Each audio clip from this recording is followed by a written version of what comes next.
पानिया ही भारी भारी धारी हाई का गरवा होना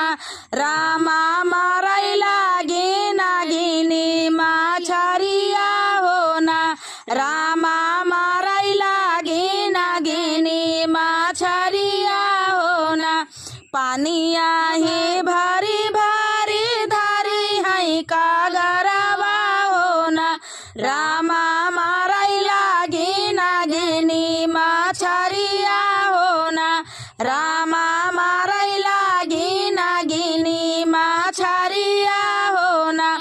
एकावरिया चुराई सासुरादा से भतावा होना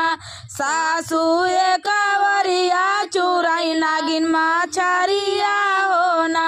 सासू एकावरिया चुराई नागिन माछारिया होना भीतराई बाटियों की बाहरे बाहुआ होना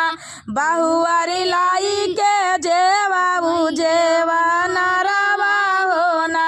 बाहुआरी लाई के जेवाबू जेवा नरवा होना खाताई पियाता सासू यासनी कला गई होना सासू चावत की मुड़ावा धामा कई होना सासू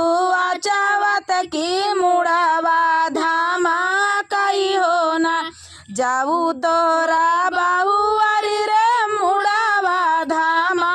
कई होना बाहुआरी सोई जाती सासुरू से जरिया होना बाहुआरी सोई जाती सासुरू से जरिया होना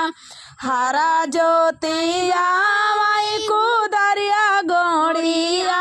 माई होना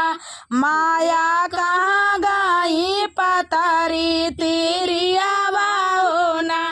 माया कहाँ गाई पतारी तिरिया होना तोहरी तिरिया पूता गर भागु मानिनी होना पूता वही ताऊ सोमाई ससुरु से जरिया होना पूता वोता सोमाई ससुरु से जरिया होना बाबा दुआर वाया मिली बड़ा रुखवा होना रामा वही चाड़ी काटाई अमली गोदवा होना रामा वही चाड़ी काटाई अमली गोदवा होना गोड़ावा से सूटा कई लाई मुड़ावा लाई सूटा कई होना मैया यही ताऊ भाई काठा कई कोराइया होना मैया ये ताऊ भाई काठे कई कोराइया होना खाऊ ना मोरे पूता दूध भात खोरावा होना पूता कई दे भाई दूसरा बियाहवा होना